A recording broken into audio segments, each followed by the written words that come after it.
What is the main thrust or the main objective of these raft of changes that are coming in? I suppose, look, we're at the start of the National Hunt season, both in terms of racing and in terms of sales. We can see that very much in the weather and beyond. And it's timely to advise, I suppose, people involved in the industry of the various tweaks and adjustments that we continue to make and initiatives that we are ready to launch, if you like. So it's timely to get that out into the domain today. Yeah, so we can talk about a couple of the initiatives, like the Academy Hurdles. They're obviously they're starting now at, I think, Cork now on the 12th of October, and again they continue on through the next season and into the following season. Yeah, so that's one of the announcements we're making in today's press release. Academy Hurdles, as we all know, begin on Sunday week at Cork. We look forward to the first one. It's a bit the same, I suppose, as the first four-wheel bumper and nace, so the first point to point. You're waiting to see how many are ready, and then the momentum should build from there. But we've already decided to commit that next year we'll also begin them in October. But I think more importantly, we're committing that in spring of 2027, that's when we'll begin the three-year-old National Hunt Hurdles, the Academy Hurdles, and that's the jump, I suppose, from autumn back into spring for the first time. It's not groundbreaking. Other jurisdictions do this. Why would we announce it today? I suppose the store horses that will be sold in June of next year at the Arkle or the Derby sale will be the three-year-olds of 27. They'll be nominating for store sales in the autumn of this year. So it's timely to let everybody in the industry know that the races will be there for them when purchasers come to the Derby, the Arkle sale, that they will have races for them in the spring of the following year. And those Academy Hurdles, if a horse who wins an Academy Hurdle is still eligible for a maiden hurdle after that, right? Yeah, so a lot of the research we would have done would be to look at the elite performers in National Hunt racing, and many of them start their career early. But as we know, with novices, the structure of Irish racing is such that to win a hurdle at an early stage can maybe force you to move a little bit quicker. So by leaving them with their maiden status, whilst we're introducing them mentally and physically to work, if you win one, you still have the opportunity to slow down and let the horse move at their own speed in the existing programme. So it was deemed the right way to not have to break the overall system of 1,500 National Hunt races and introduce them into those existing races. Yeah, very good. And Connolly's Red Mills series, that's going to be expanded as well?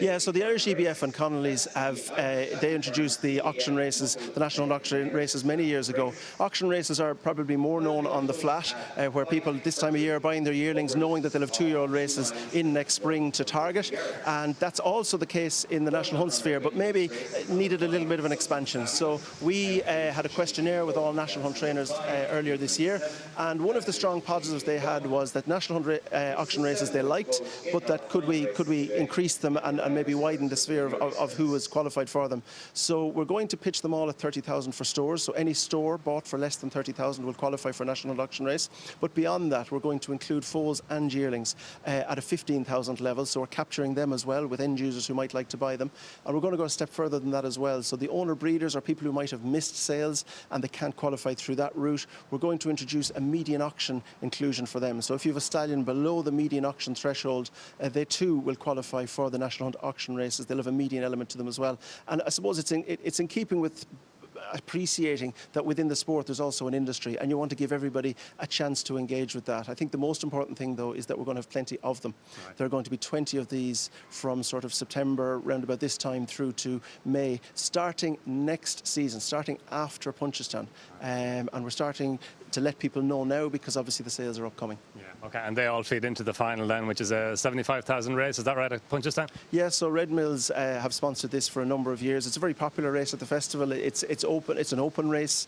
You know, the number of different trainers that come to it with the chance of winning is something refreshing, I suppose, to a lot of people. And yeah, that final is what most people, you imagine, will be pitching for. So the new T's and C's, if you like, where the foals and yearlings and the median will be included, will start after Punchestown 2026. And there are changes as well to the cross-country ballot and to the unplaced maiden hurdles as well.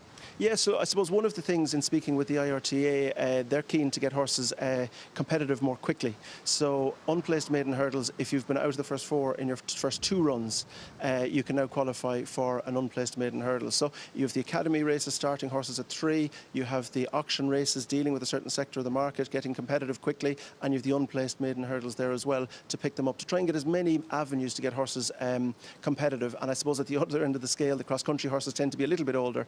It was just a little anomaly, I suppose, that horses that were loyal, we'll call it, to the cross-country races were sometimes missing out through the ballot. So we're going to be loyal to those horses. We worked with Punchestown and some of the obvious trainers to make sure we landed on the right spot here.